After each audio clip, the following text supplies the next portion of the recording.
तो 2 दिन भर भर के प्रोक्रेस्टिनेशन करने के बाद मुझे सडनली रियलाइज़ हुआ आज 18th ऑफ फ़ेब सुबह में कि मैं कर क्या रही हूँ। और फिर पता चला कि सिर्फ 2 दिन मेरे पास बचा है और सारे चैप्टर्स, इतने सारे डायग्राम्स। आप खुद ही देख लीजिए फिर क्या हालत हुई मेरी।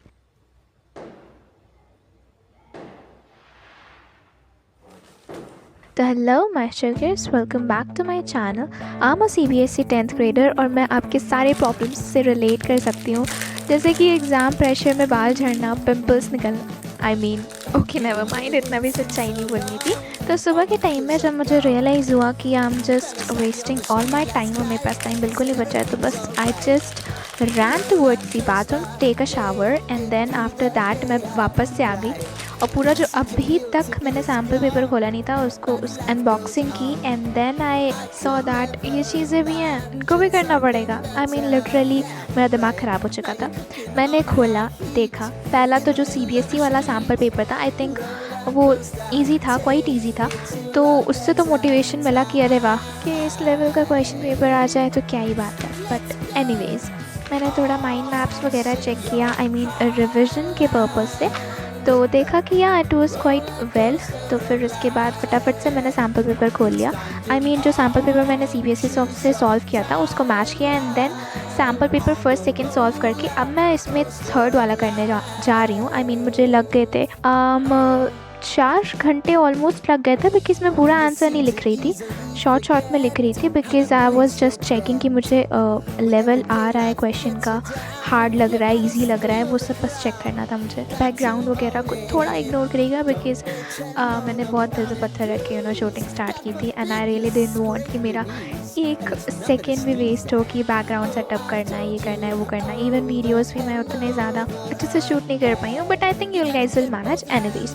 तो जब मैं MCQs सॉल्व कर रही थी सैम्पल पेपर थर्ड का, तो आई वाज लाइक कि लिटरली भाई मुझे इतने सारे क्वेश्चंस में डाउट आ रहा है। आई मीन जब भी किसी भी MCQ में डाउट आता था तो मैं मार्क कर देती थी, सो दैट आंसर जब मैं देखूँ तो एक बार कॉन्सेप्ट वगैरह क्वेश्चन अच्छे से रिवाइज हो जाए और अच्छे से माइंड में फिट हो जाए।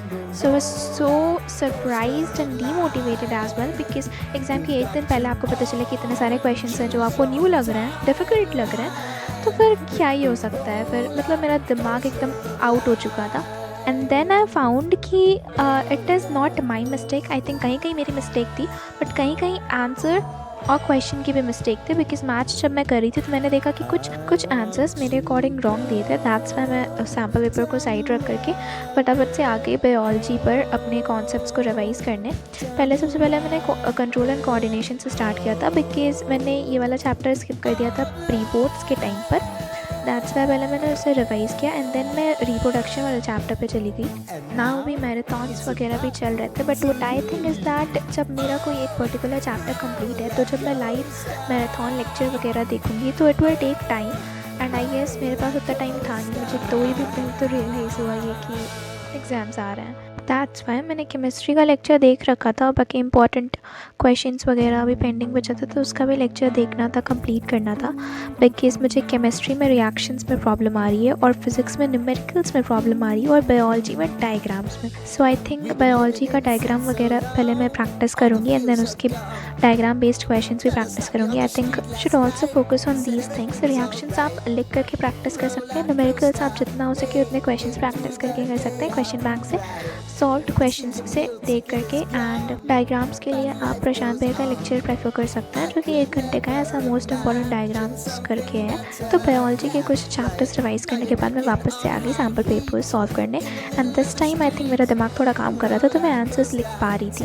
और बाकी लास्ट 2 चैप्टर्स में जो मुझे डाउट है उसको क्लियर मैं कर लूँगी, बिकॉज अभी तो लाइव चल ही रहा है सर का, एंड आई गेस अभी सर लास्ट 2 चैप्टर्स पे पहुँचे नहीं है, तो जब वो पहुँच जाएंगे तो I just attend his lecture. उससे पहले मैंने बचे हुए 2-3 सैम्पल पेपर सॉल्व किए, बाकी मैं कल करने वाली हूँ। कॉन्सेप्ट्स वगैरह भी जो फिजिक्स के न्यूमेरिकल वाले पोर्शन हैं स्पेशली, उसको भी मैं कल करूँगी।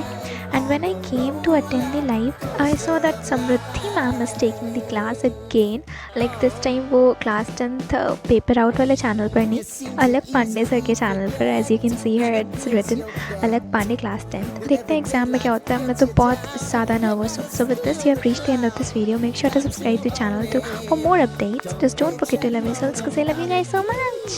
Bye bye.